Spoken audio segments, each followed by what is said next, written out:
एगो बिरहा दादा हम गा देते हैं छोटी चुका। समय के हिसाब से लोग कहेला कि समय बलवान होला, ये सत्य बात है। दोनों समय में जो लिखल रही हो के रही केहू टाले वाला है धरती पर ना बा, लेकिन कुछ ऐसा धूर्तबाज है जो कुछ भी टाल सकेला। कुछ धूर्तबाज ऐसा हो जो कुछ भी टाल सकेला ना। धरती इस समय चलत है चक्र है कि हम समझ ना पाओ थे, अगर समझल ना जाए तो बड़ा दिन दुर्दिन होके वाला बा। कहे से कि आज के दौरान में हम आप सभी लोग कहीं सुरक्षित नहीं है, कहीं सुरक्षित नहीं है। चाहे हमारा बेटा ही क्यों ना हो, मेरी बेटी ही क्यों ना, मेरा पति ही क्यों, मैं स्वयं क्यों ना हूं, खुद सुरक्षित नहीं है। क्यों? ये बे औलादों का समान जमाना चल रहा है, बेपरिवारों का जमाना चल रहा है, बिना बीवी बच्चों का जमाना चल रहा है। जब तक बर्तन दो जगह रहता नहीं, टकराता नहीं है।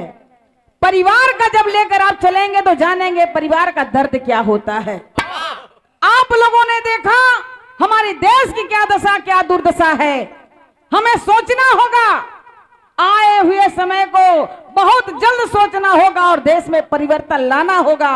परिवर्तन लाने के लिए आपको क्या करना है मैं बता नहीं सकती। आप लोग हम लोगों की बात समझ रहे हैं, बताने की जरूरत नहीं।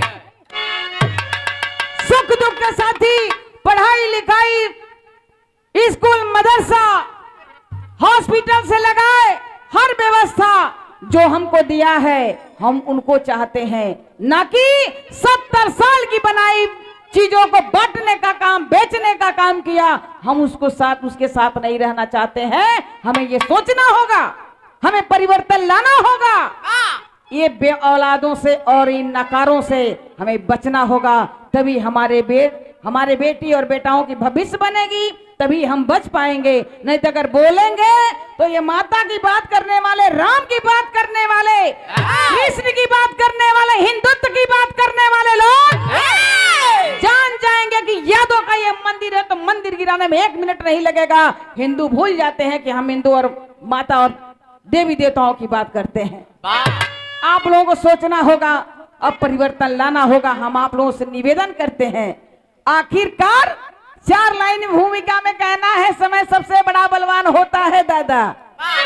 अगर है सुरती बीड़ी धरा ले ले बानी, अगर मुँहे तक जात जात पिए के लिखल हो तब पी पई मना, तो वो करे पहले केहू न जाना था का होई। लेकिन हमारो उम्र लगे आप जी कहना है, क्या कहना मास्टर भैया? अरे विधि विधाता की होती अमिट लेखनी, चल गई जो अटल से ये चल बनी गई।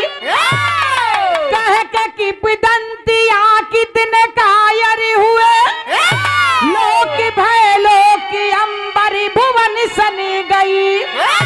तब ये लंकित जंझकित तब हुआ काल सा, अरे काल की कल्पना जल्पना सी सिहर करे। अटपटी सी लगी जो बनी चटपटी, अंजुमन की सुरभि सी चली थी सवर कर।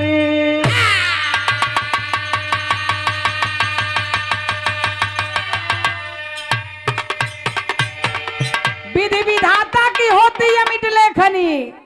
लोग लेखनी बदले के तैयार, बजा हमार संविधान ना रही तो लेखनी तो बदलाई जाए, कहना है ना। लेकिन बिरहा में कभी के लिखे के पड़ल संकेत है। यहाँ एक लाइन कोनो गजल के लाइन है मास्टर भैया, फकीर भैया तनी बजावा था।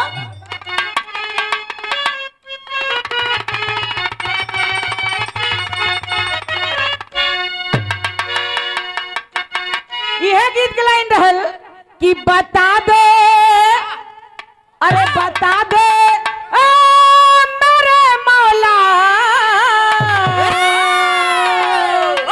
अरे बता दे मेरे मौला मदीना कैसी बस्ती है। बता दे मेरे मौला मदीना,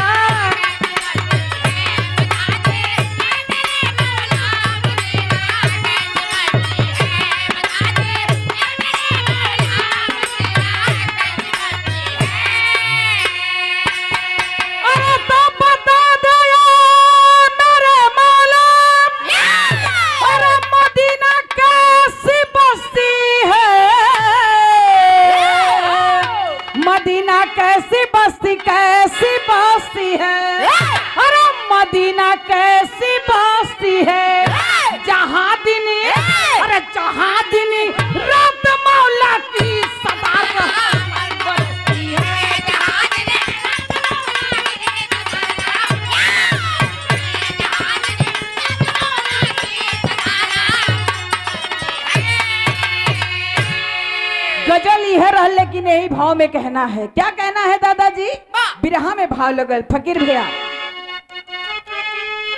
रूबाई अरे रूबाई आशिकाना बन गई, रूबाई आशिकाना बन गई, दिल भर के मिलने से रूबाई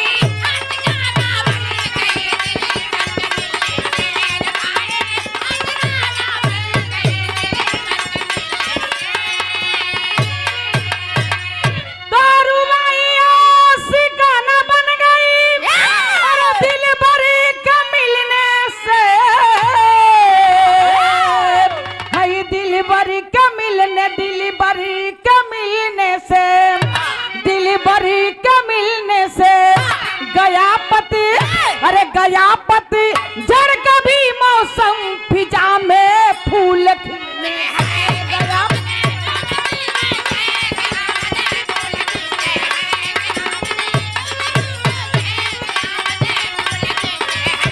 कहानी यही से शुरुआत बा, बात आप समझ ले। नजब के लाइन में कहना है फकीर भैया।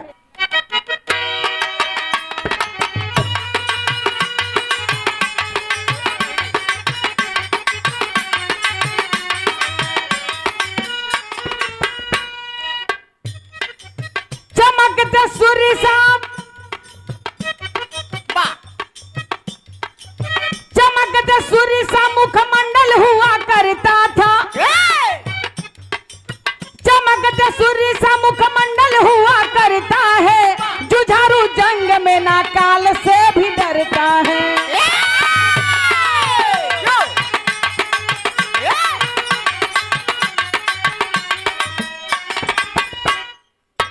बुद्धि विवेक में हर कोई से टकरा जाता, बुद्धि विवेक में हर कोई से टकरा जाता, गुण की गणना नहीं हर कोई से मात खा जाता।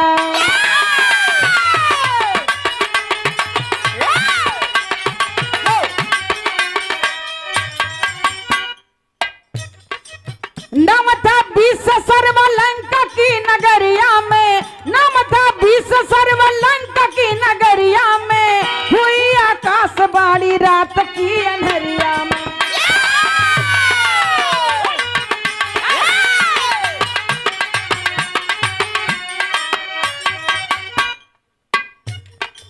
रहे राजा तुम अगर है अभिमानी, रहे राजा तुम अगर है अभिमानी, ब्याह धोबिन से होगा रब ने ये है ठानी।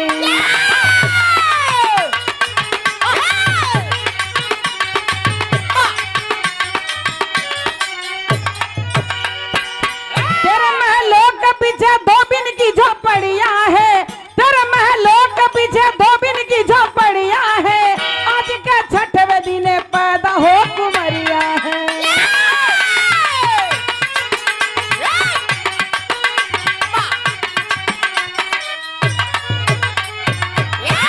बात समझ ले आप। विश्वेश्वरवा मुनि का नाम आप लोग जाना थो खब। दादा के रहल विश्वेश्वरवा मुनि के रहल जान थे? घमंडी अहंकारी रावण का बाप रहला। चाहे केहू देवी देवता रहे उनसे टकरा जाए, एक बात कहे तो 10 बात कहे, वो जब तक न कहे भाई हम बहनों, सामने गधा है तो गधा मत कहिए, जब तक वो गधा ही कहे तैयार रहो जा। वही थे वो, भाई हम बहनों का बात करते थे, झूठ पर झूठ बोलते थे। लेकिन विश्वेश्वरवा मुनि की बात नहीं। विश्वेश्वरवा मुनि लंकापति रावण के पिताजी थे, बाप थे, लेकिन अपने सामने अपने बुद्धि और विवेक उनके पास इतना था कि अपने बुद्धि और विवेक के सामने किसी को चलने नहीं देते थे। एक दिन विश्वेश्वरवा मुनि के पास बुद्धि विवेक धन दौलत अपार था, लेकिन उनके अंदर जानते हैं बाबूजी क्या हुआ? अहंकार भर गया। और जब अहंकार जेकरे अंदर हो जाला, ओकर जेकरे अंदर अहंकार भइल, चाहे देखे कहल जाला बतावल जाला कि धन बढ़े तो धन मन के ना बढ़ावे के चाहे। जिनके अंदर अहंकार हुआ उनका सर्वनाश हुआ है। चाहे राजनीति हो, वेद पुराण हो, परिवार हो, ये गवाह है आपके सामने। लंका जो विश्वेश्वरवा मुनि था उनके अपने बुद्धि और अपने बल का इतना अहंकार हो गया कि एक दिन विश्वेश्वरवा मुनि अपने घरे में सूतल रहलन। अचानक रात में आकाशवाणी होती है। आकाशवाणी ये होती है, विश्वेश्वरवा मुनि की आकाशवाणी द्वारा सुनाई देलस कि आप राजा तो हैं, लेकिन आपके अंदर अहंकार हो गया है और ये अहंकार चूर करने के लिए आपके नसीब में लिख गया है कि आपकी शादी जब भी होगी अपने जात बिरादर में नहीं होगी। जब इतना बतिया सुनला विश्वेश्वरवा मुनि उठ के अपने चरपाई में बैठ गई और चारों तरफ नजर घुमा के देखे लगलन केहू लौकल। जब ना लौकल फिर पटा के सुतलन। कहना वो लड़किया से शादी, वही लड़किया से शादी हुई जौन तोरे घर के पीछे धोबी के घर है, वही धोबिया के घर में आज के 6वें दिन लड़किया पैदा हुई। वही लड़किया से तुहार शादी हुई। विश्वेश्वरवा मुनि के जब दोबारा दादा आंख खुलल तो सुतला ना कहलन न सुतम ना, हमारे दिमाग में उल्टी सीधी बात आई। आखिरकार भइल का विश्वेश्वरवा मुनि सबेर भइल अब होकर शोध करे लगल कि आखिरी आवाज आइल कहां से। एक दिन बीतल, 2 दिन बीतल, 3 दिन बीतल, 4 दिन बीतल, 5वां दिन बीत गए।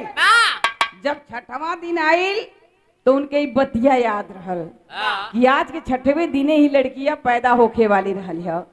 पैदा भइल कि ना भइल थोड़ा देखे के पड़ी। अपने घर से बाहर निकलन और धीरे धीरे देखे होत का बा। संकेत लगल यहाँ एक लाइन गीत हो। कौन गीत है मास्टर भैया?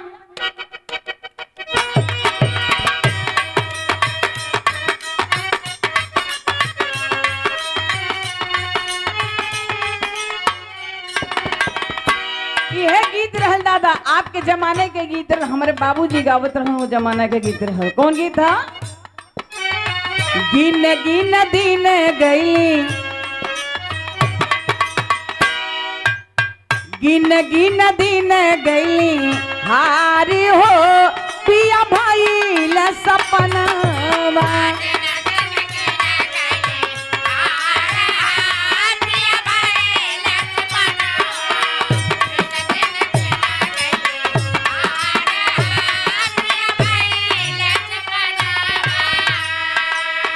भइल सपना पिया भइल सपना,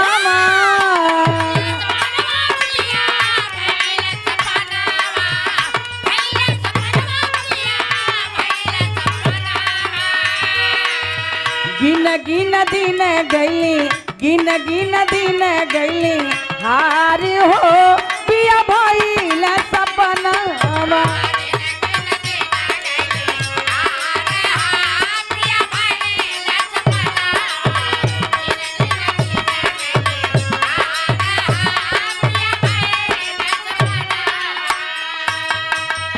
गीत यह रहल दादा। लेकिन देखे विश्वेश्वरवा मुनि वो लड़की के बारे में सोचत का हवन।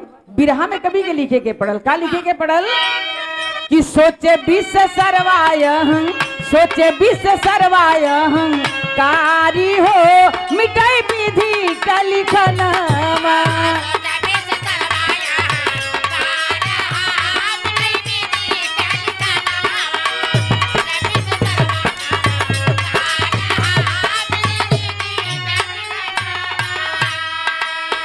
एक दुई चार छठा आई गईल दीनाना,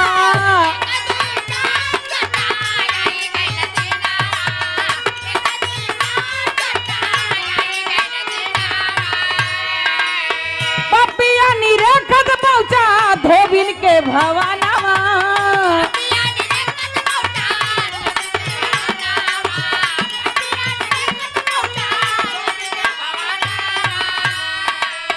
सौरिया से कन्या के नी, सौरिया से कन्या के नी काली हो उड़ी चला गगनमा। सौरिया से कन्या के नी काली हो।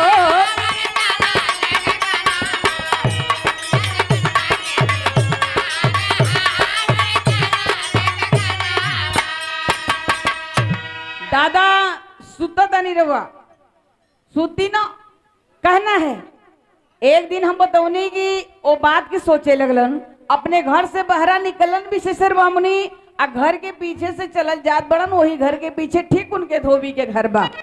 आज जब पहुंचलन तो देखला भाई रातों रात धोबिया के घरे में भगनहा के काटा दादा पहले लगत रहे लगन है मछरी वाला जाली लगे गोईठा सुलगावल जा ईटा पाथर रखा जा लेकिन अब वो जमाना हट गई धुआं हो तो लड़का के ऑक्सीजन के कमी हो जाये कड़ू के तेल धराई तो पीलिया हो जाये बड़ी बीमारी आ गई खाली पाउडर का जॉनसन बेबी के प्रचार होता लड़का उहे लगावत हो पाउडर में खान होत हो आ तनी सियान हो तो गुटका पान खा के दही बनावत हो दादा जब आप भाई आपके हड्डी में जितना दम हो भगवान न करे ऐसा होगा अगर आपका कहीं लेके लोग कान्हे पे आपका नाती उती लोग जाये तो कुछ चैला के जरूरत पड़ी लेकिन अब का जो दही बनावल जाती है आपका दही चना गुड़ दूध दही खा के बनल बा आजकल के लइकन के दूध दही घी बसात है गुटका अगर 5 रुपया का खा लेते हो सब तो क्यों कहता भैया तन चाय पिला ठीक है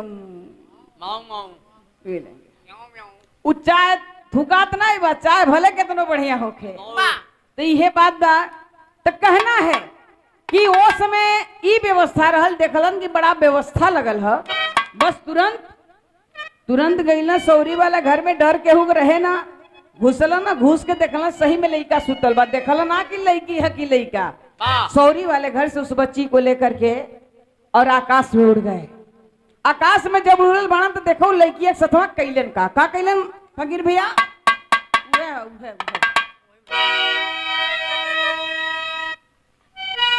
फेंकल सगरवा में मारी के कटरिया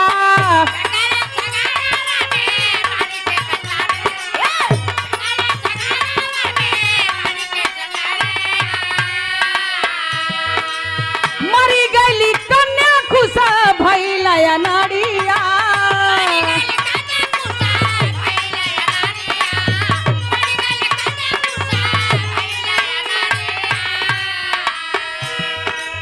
खुशी खुशी भवन सी धारी हो नहीं जाना ले करनवा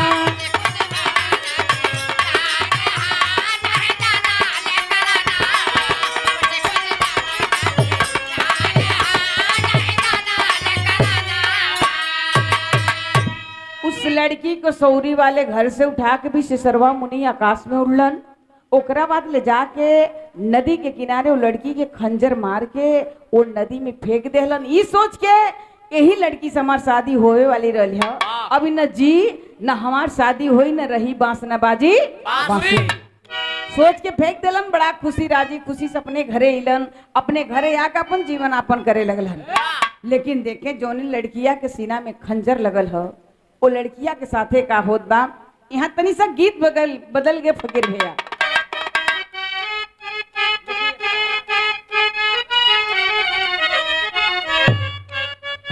यह गीत के लाइन हो आप देखा तनी कि कोनो एगो महतारी अपने बेटवा के बड़ाई कैलस एगो लड़का किसान रहल एगो बॉर्डर के जवान रहल जो लड़का किसान रहो के तनी कम आमदनी मिलत रहल लेकिन जौन लड़का बॉर्डर के सिपाही रहल जकरा जगला समझ सुतीला वो किसान वो जवान का महतारी अपने बेटवा से ठे बात कहलस ए बाबू जब लड़का नौकरी पा जाला तो बड़ा डिमांड होला भैया एकदम सब एक का कंपनी की फ्रिज कूलर पंखा टीवी जेबी सीरीज जोन भी आई सब एक कंपनी के रहे ऊपर से 2-4-10 राजा राज काले तनी महंगी शादी हो गई है कि दहेज लोग मांगा था जैसे लगा था बिक जात है लोग जब हेतना दहेज एक कंपनी के लेकर हर व्यवस्था मेहरारू आई तो समय से चाय बना के खियाई बड़ी समझदार रही तब पढ़ल लिखल पतोहू आई ले बेटवा बॉर्डर पर नौकरी करत और जब काम आवे समय आवे तो समय से चाय ना बनावे सासू कहे अम्मा जी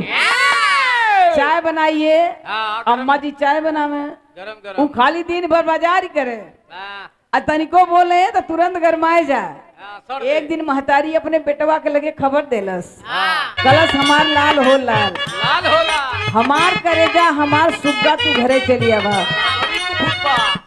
कभी विधि का विधान होनहार ना टली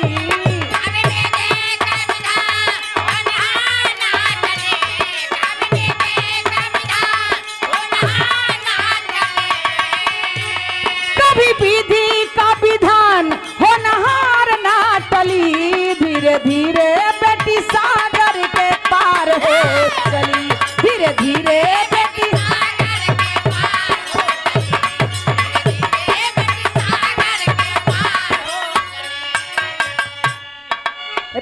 धवल रहे नी संतानी, ये कही कन्या से महल थी खाली। राजा धवल रहे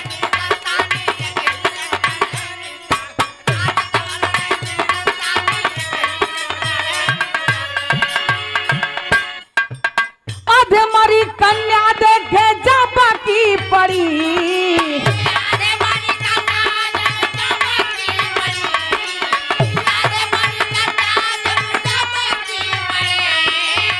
अधमरी कन्या देखे जापा की पड़ी, धीरे धीरे बेटी सागर के पार हो चली। धीरे धीरे बेटी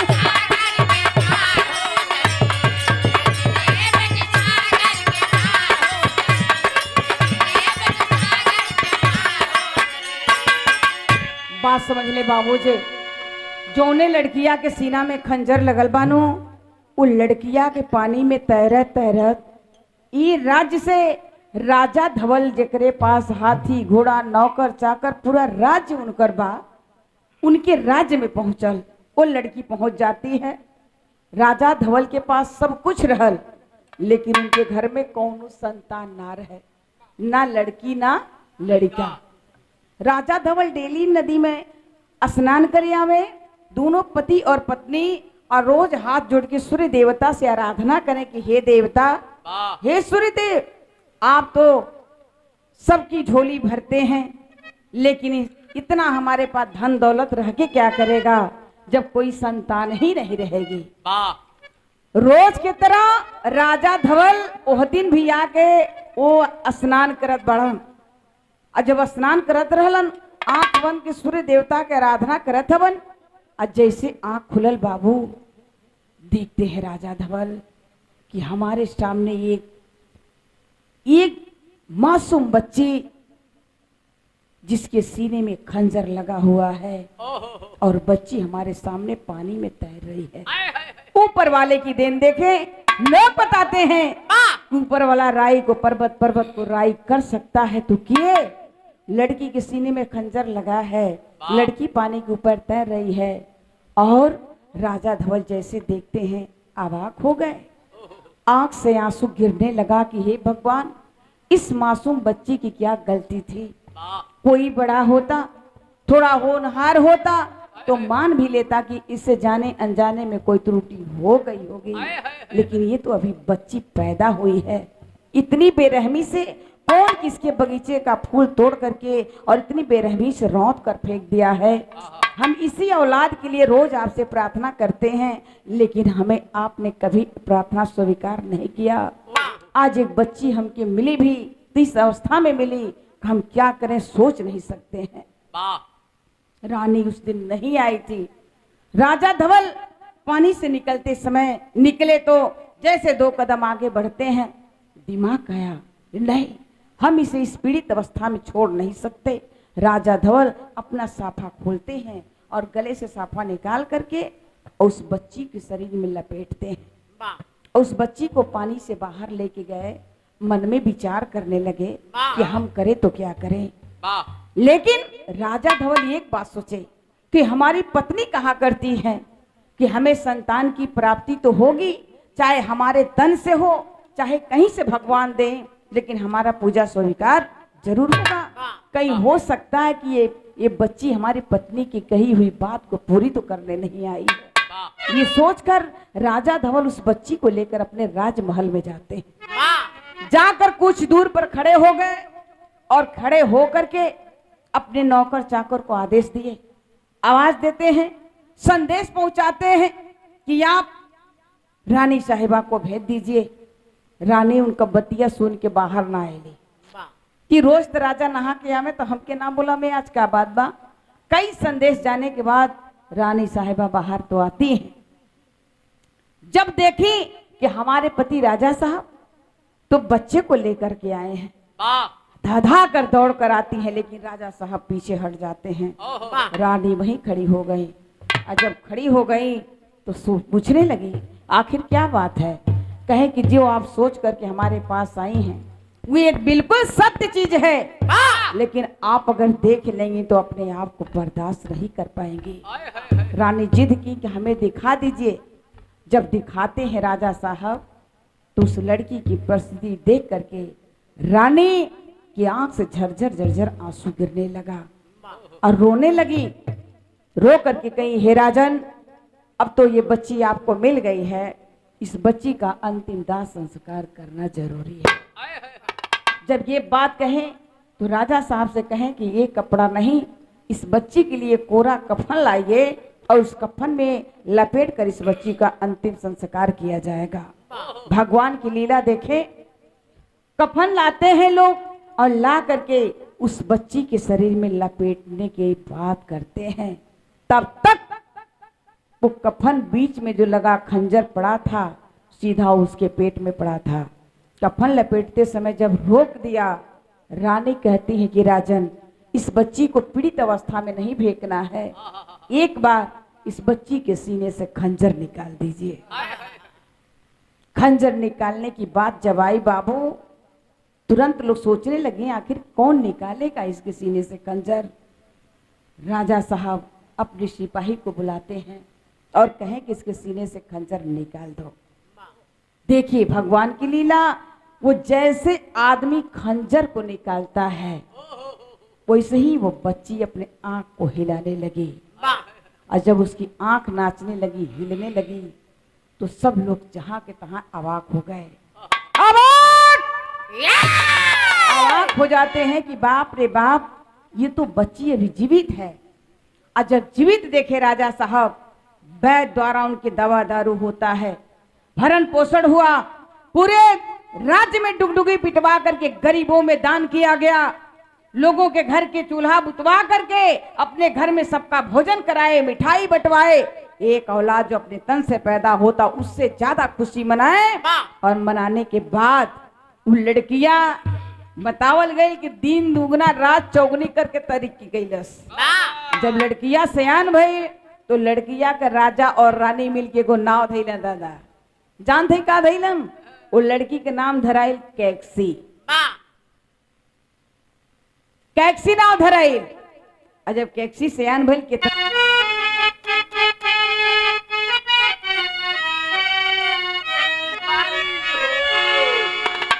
हाथा पाई में नथिया तुरला, झाका झूमर में बाली, बजावा चला।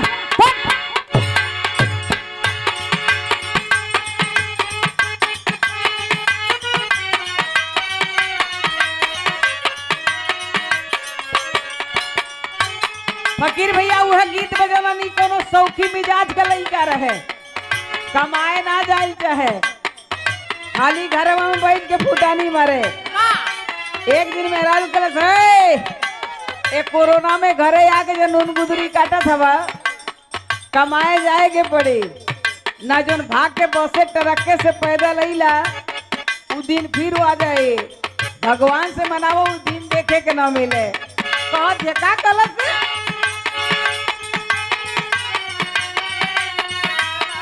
अरे हाथा पाई में नथिया तुरला, झाका झूमर में बाली, हाथा पाई।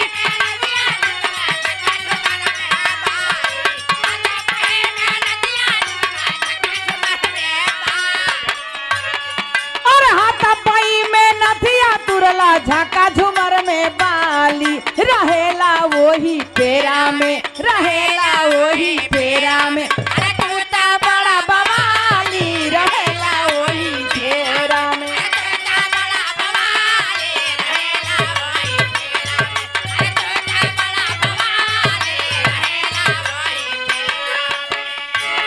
यह गीत रहल, लेकिन यही भाव में कहना है।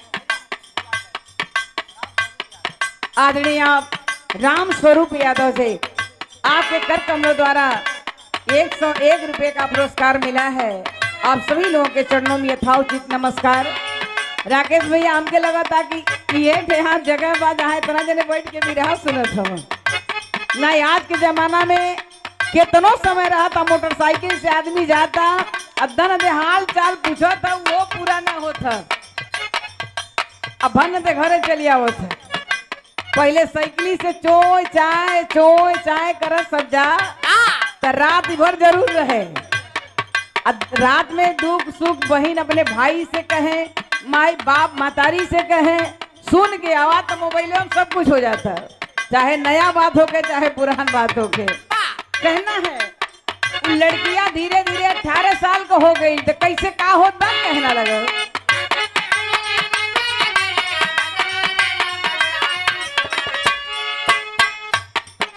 धीरे धीरे तब कुछ दिन बीतल चढ़ली मस्त जवानी।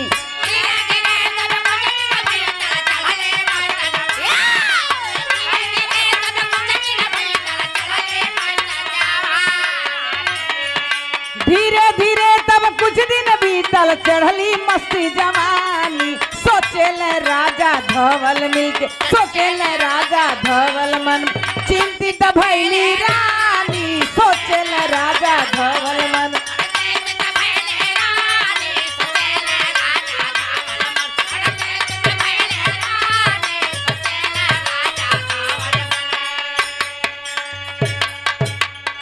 18 साल का लड़की जब 18-20 साल का हो जाली तो हर माई बापे के दिमाग में चिंता का चीज के सतावेला कि लड़की का हाथ पीला कर दी अपने ससुरा भेज दे।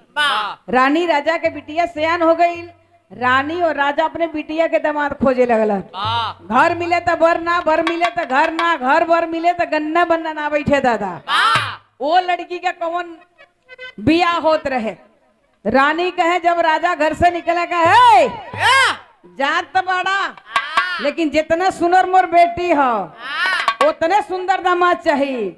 जितना बढ़िया हमार घर हो बहुत बढ़िया घर चाहिए तब अपने बेटी की ब्याह करम ना तो ना करबो। ये तरह कहे राजा कहे यार जात है सवेरे में निकला साँझ हो जाता मिलती ना है घर द्वार शादी बनते ना द्वार अंत ही लगल है। एक दिन राजा साहब घरे आके बैठलन। रानी साहिबा पानी नाश्ता रखले बाड़ी लेकिन राजा साहब का पार धक बैठल हवन। तो ले वही समय आप लोग सुन ली कि सब देवतन का न उनका नेटवर्क कबो खराब रहेला न उनका लाइन कबो बिजी रहेला और न कबो रिचार्ज करावले की जरूरत पड़ेला। हमेशा उनका फुल रिचार्ज रहेला। तो ले नारायण नारायण नारायण करो तो ही अंगना के बीच में झम मदे उतर गई। आ जब उतरला तो नारद भगवान पूछे लगला। रानी राजा देखला तो खड़ा हो गए। कहला रे देव ऋषि आप कैसे यहाँ? कहला कहे हमारा आइले यहाँ ठीक ना लगल का? कहला आहो भाग्य कि आप हमारे कुटिया में पधारे। आहो भाग्य कि आप हमारे कुटिया में पधारे। कहला कि आप लोग बड़ा चिंतित बाणी। कहला नाम कोनो बात की चिंता ना बा। कहला देखा हमार नाम नारद है हम सबकर कहानी बताई काहे चिंता बा यहू बात हम बतावत है। नारद भगवान से बात लोग छिपावत बा लेकिन देखिए नारद भगवान एगो बात कहलन कि लड़की के शादी के लेकर लोगन परेशान बाड़ा हम बतावत है तुके का करे के पड़ी।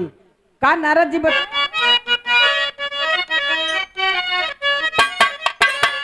के कसी कुमारी आके मिलत नहीं के बारावा।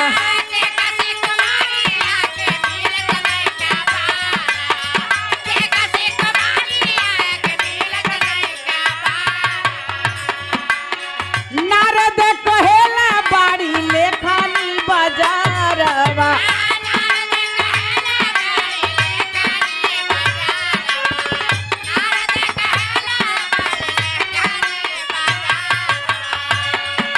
जाके पहुँचले लंका नगरिया भेदवा दिए बताई। जाके पहुँचले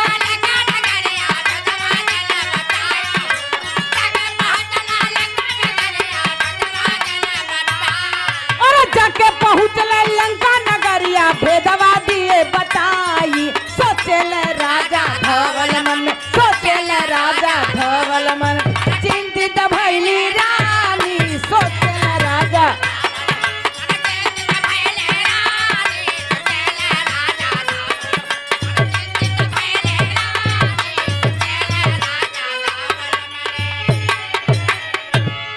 नारद भगवान कला एक जगह हम बताओ थे वहां जइबा तो हमके पूरा विश्वास बा कि लड़की के शादी तय। नारद भगवान कहला कि राजा ना हर जगह हर दिशा में खोज लिए हैं लेकिन हमार बात बानी। कहला का? कहला एगो लड़का हम बताओ थे चल जा लंका नगरी में। वही लंका नगरी में तुहसे बढ़िया ठाट बाटा एक नंबर का लड़का है तय हो जाए तुम्हार शादी ब्याह कहीं दिक्कत होई ना। राजा धवल आओ देखल ना ताव जैसे नारद भगवान इतना बात कही के अंतर ध्यान हो गई। आ सबेर भइल तुरंत राजा धवल पहुंचलन कहा लंका नगरी में। लंका नगरी में जब पहुंचल बड़ा तो वहां का ठाट बाट देखल तो कहला भाई इतनी बढ़िया व्यवस्था है आ लइका आज ले कुंवार बा, कोनो कमी तो ना है। कहीं कहीं लइका बहुत बहुत धन दौलत रहते हुए भी कुंवार रहेला। तो मनई अगल बगल से पता करेला कि आखिर कोनो कमी उम्मीद ना। सब देखे भइल का पहुंचला ठाट बाट देखला तो बड़ा टेंशन में हो गई। कहला भाई अगल बगल से पूछला भाई लइका है घरे में है, सब कहला से इतना एक नंबर लइका घर दुआर के हिसाब से लइका वो है। कहला अगर सब कुछ बात लइका के बियाह काहे नहीं भइल कोनो कमी, तो कहला सब कोनो कमी ना है। काहे से अगर बियाह लगाए वाला बहुत बढ़िया होला, अगर तनिको कमी हो जाए तो मोटका मुहरा लेके अगुआ पहले खोजबो करेला।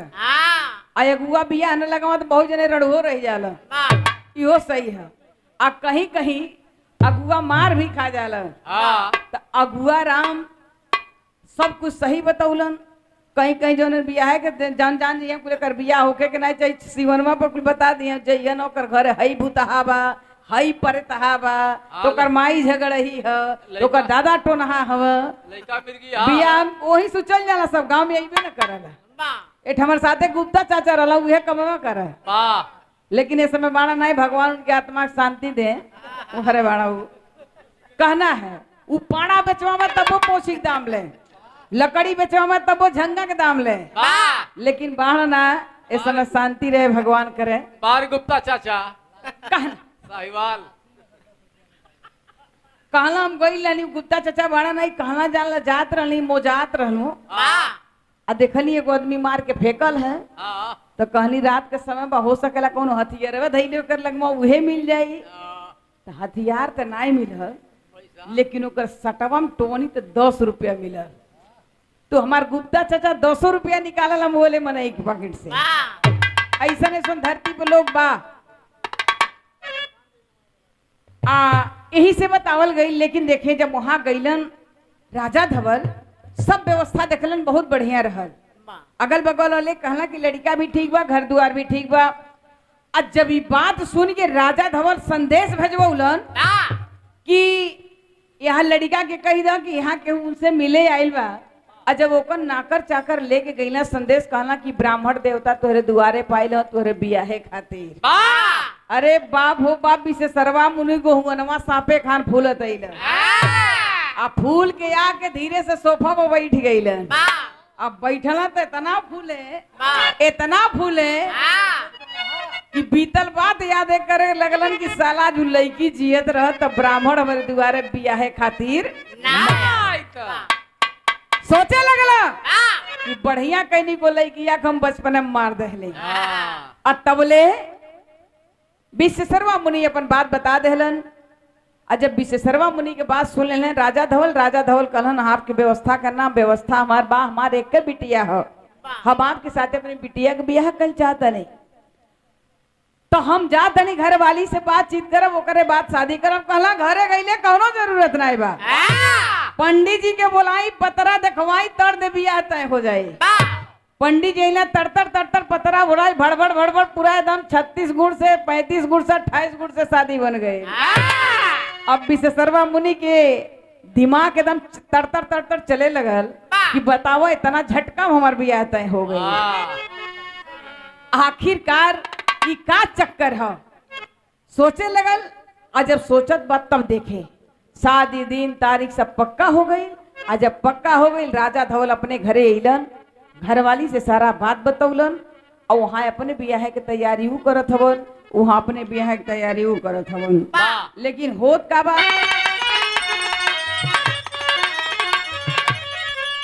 गदराइल अंजुमन में चंद्रिका, गदराइल अंजुमन में वो गदराइल अंजुमन में चंद्रिका खोडिस कला कुसुम तो मन में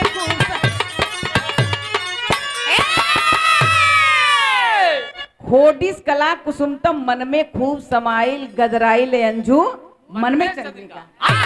मने मने खुशी होत बा यहाँ तैयारी राजा धवल करे लगलन और वहाँ तैयारी विश्वेश्वरवा मुनि अपने बियाहे के करे लगलन। बिटिया के घरे तो बिटिया के बारात अइले के तैयारी होत बा, लेकिन विश्वेश्वरवा मुनि बारात लेके अइले के तैयारी करत हवन। कैसे करत हवन? यहाँ कौन गीत लगल? यह गीत के लाइन रहल जे हमारे फकीर भैया बड़े तड़के से बजा दहलन। ये गीत जब चलल रहे, जब ये गीत चलल तो जो लइका बकरी चलावा उहो गावे, लइका लोटा लेके शौचालय जा तबो गावे। मनो एक गाना के गर्दा उड़ गई रहल। वही समय एक गनवा के हमन होली के टाइम में, होली के सीजन में गौली जा। कैसे गौली फकीर भैया?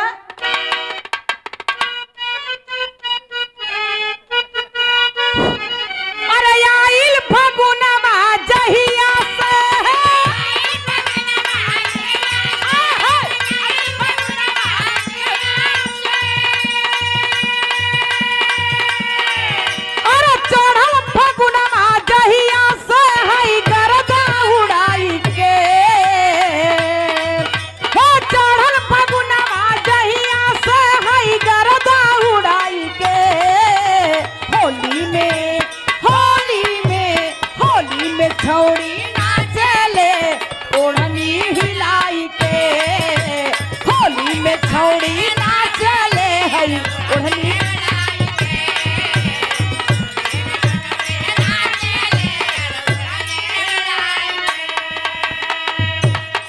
रहल, ई गीत रहल। लेकिन यही भाव में विश्वेश्वरवा मुनि अपन बारात लेके राजा धवल के यहाँ जात हवन। कैसे जात हवन? अरे बाजल बधैया दुआरा पे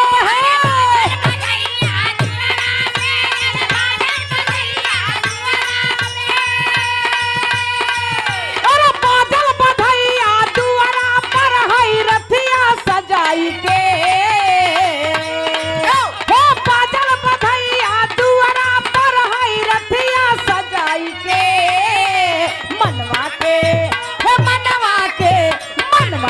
ललसा पूरी हो है दुल्हन ले आई के, मनवा के ललसा पूरी हो है।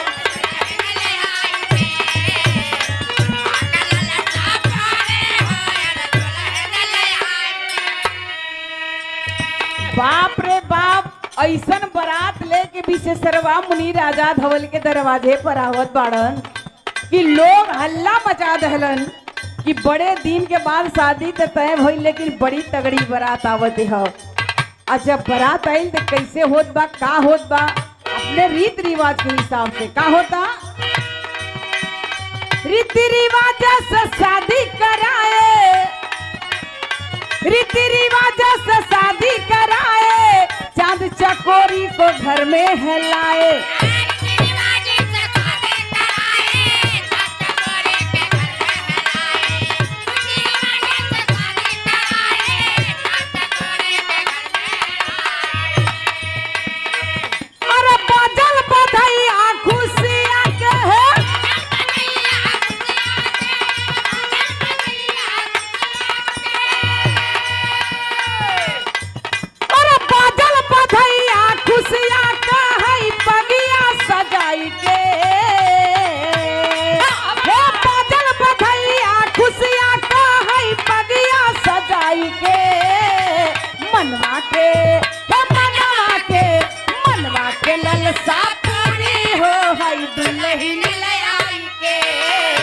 मनवा के ललसा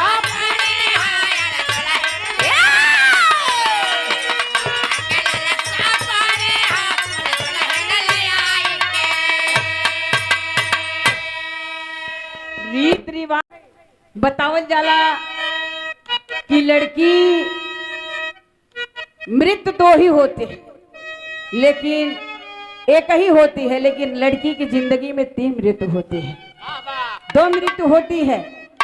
एक तो लड़की जिस दिन पैदा होती है, चाहे आप कितना हो धन दौलत क्यों ना रखे हो, लेकिन अगर कोई पूछ लिया कि भैया तोर कौन लड़का पैदा भइल है, कितनो दिल खोल के कही हो, लेकिन एक जरूर कही है बेटी पैदा भइल है। ये बेटी शब्द ही ऐसा है, वो लड़की वही मर जाती है।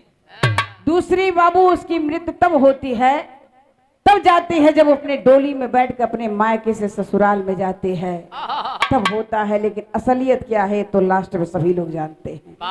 कहना है माई बाबू बिटिया का शादी विवाह करके विदा तक कर देलन, लेकिन एक तरफ का वातावरण बहुत खुशहाल होता है, लेकिन माँ के पक्ष का वातावरण बहुत दुखी होता है।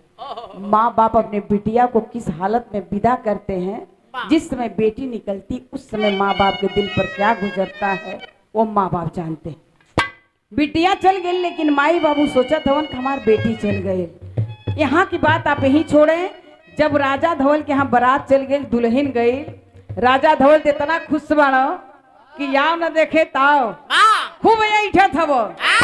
एक दिन बीतल, 2 दिन बीतल, 3 दिन बीतल।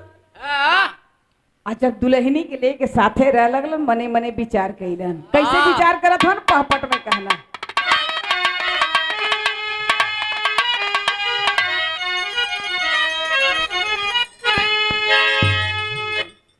अरे होले होले बजल लगी सहनाई लंका नगरी में। अरे होले होले बजल लगी सहनाई लंका नगरी में।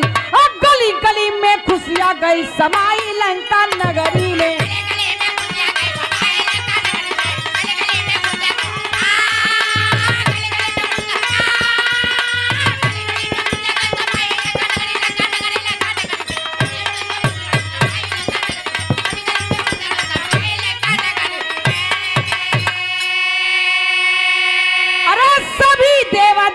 मिल निश्चित को लंका आए हो, दान दक्षिणा करके सब ही मन मुस्काए हो। हनीमून का खुशियां खूब समाइल लंका नगरी में। अरे हनीमून का खुशियां खूब समाइल लंका नगरी में। गली गली में खुशियां गई समाइल लंका नगरी में।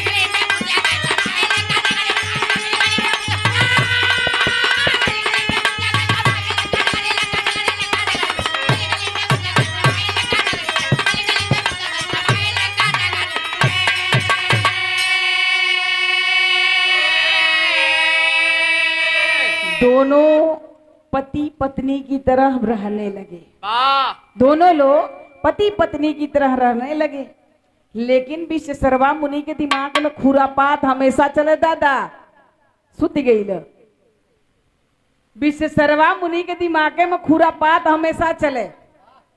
विश्वशर्मा मुनि 2-3 दिन के बाद सोचे लगन कि भाई सुनीला के नसीब और भविष्य लिखे वाला ब्रह्मा जी हवन। सुनीला ब्रह्म जो लिखेला उहे होला, जो ना लिखेला वो ना होला। तो हम देवी देवता के सबके तना, लेकिन ब्रह्मा जी के बड़ा इज्जत करते रहे हैं। लेकिन ब्रह्मो जी 1 नंबर झूठा निकल गई। ब्रह्मो जी 1 नंबर झूठा निकल गई। विचार करे लगलन। अरे ब्रह्मा जी तो कहले रहलन कि हमार शादी धोबी की लड़की से हुई, लेकिन हमार शादी तो ब्राह्मण देवता की लड़की से हो गई। 1 नंबर के ढोंगी है ब्रह्मा जी, 1 नंबर के झूठे हैं। अब वो काहे माने लगल फेनी आए, कहे सवेर होके तो उनसे हम जवाब ले। अब देखे उनके दिमाग में का चलत बा, का चलत है मास्टर भैया, आल्हा में कहना है।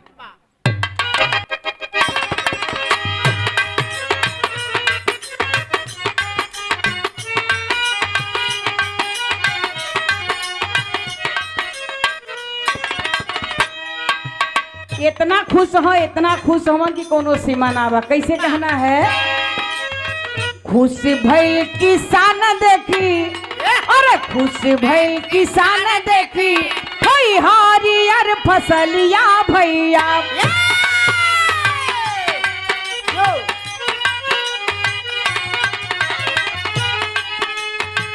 खुशी भी से सरवा भैलन के कसी के निहार।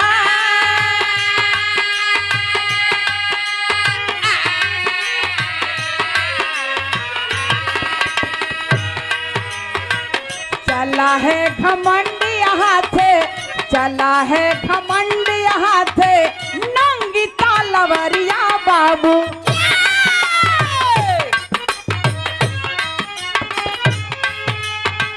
जाई के पहुंचा ब्रह्म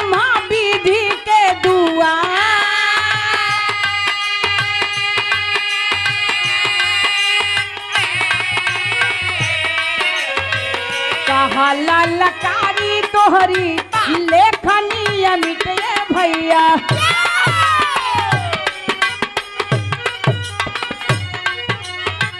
देव हम मिटाई सारा ढोंगवा हो तो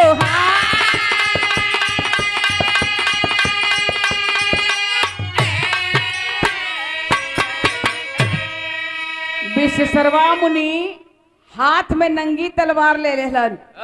अब ब्रह्मा जी के वहां पहुंच गईलन। ब्रह्मा जी के वहां पहुंचलन। अब ब्रह्मा जी के दरवाजे पर जाके आवाज लगावे लगलन। ब्रह्मा जी कह के आवाज लगावे लगलन। और जब आवाज लगावे लगलन दादा तो कई भैल का उस समय विश्वशर्मा मुनि कहलन क्या ब्रह्मा जी सोचने ला कि तुहार लेखनी चारों तरफ काम करे ले। कहले रला हमार बिया धोबनी से हुई तो कैसे ब्राह्मण की लड़की से हो गई। इसके मतलब आप झूठे हैं, ढोंगी हैं, झूठ में आपके नाम लोग लेते हैं। अगर ये बात साबित ना कैलो भाई तलवरिया देखो तड़ो यही से तुहार दड़िया पांग दे जोन जाक बंगाल में दुकान टाइगोर बनल हवा यही से भांग दे दड़िया। यही से तुहार जन खराउ और पोथी पतरा लेके चलेला वहीं ले जाके फेंकब, वहीं ले जाके कमंडल सहित फेंकब। ब्रह्मा जी कलन कहाँ फेंकोगे? जब तक ये सृष्टि रहेगी तब तक हमारी लेखनी रहेगी। जो हम लिख देंगे वो कोई काटने वाला नहीं है।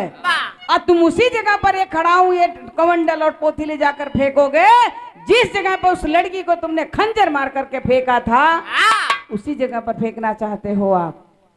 जब इतनी बात विश्वशर्मा मुनि सुन लो उनके काने राय हवा निकल गई पंचर हो गई कि जौने समय हम लड़किया के फेंकनी उस समय केहू न जानत रहल लेकिन ही कैसे जान गई रहे। कलन हमारी लेखनी तब तक रहेगी। तुम्हें विश्वास नहीं है कलश अब तू कहल का चाहत हब तबो न मानत हबन।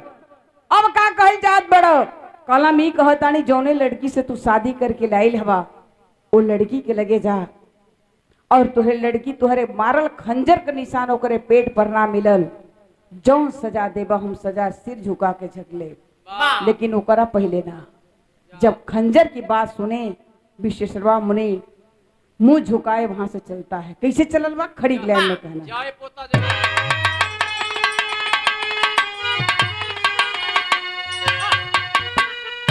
अरे माया पति के माया घूमे या पार चकरी माया पति के माया घूमे या पार चकरी अब ब्रह्म माया कर सरिया नजरिया तोहरी।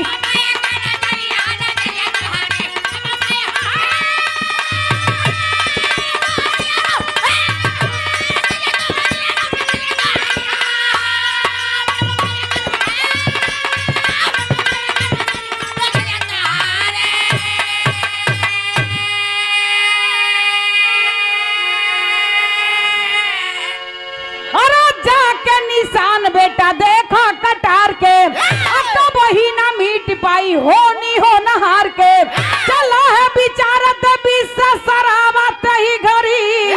अरे चला है बिचारत बिस्सा सरावत ही घरी अब ब्रह्म माया कर सरिया नजरिया तोहरी।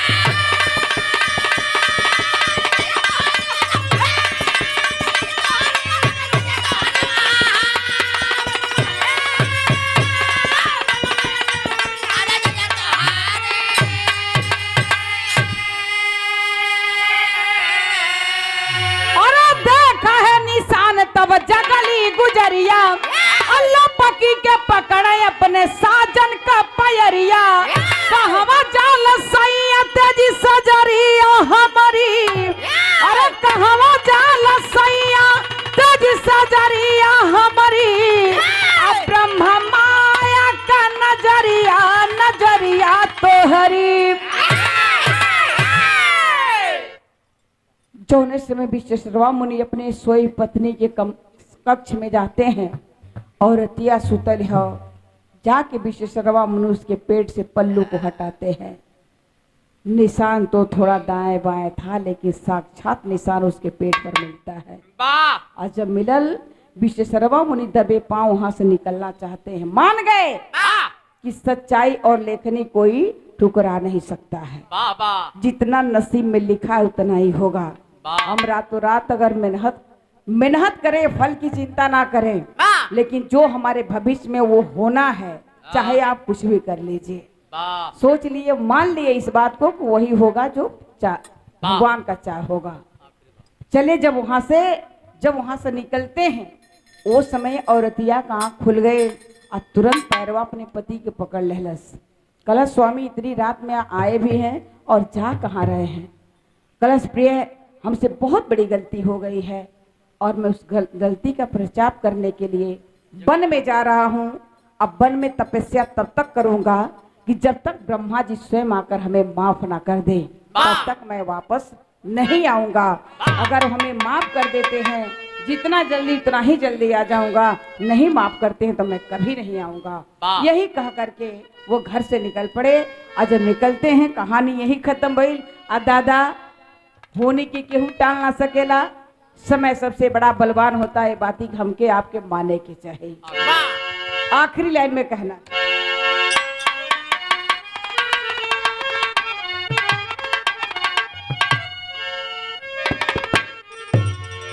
अरे सत्य राम मिलने का वादा करके विपिन सिधारे, नटखट कैला घोर तपस्या फिर बोल मुकुंद बतलाए।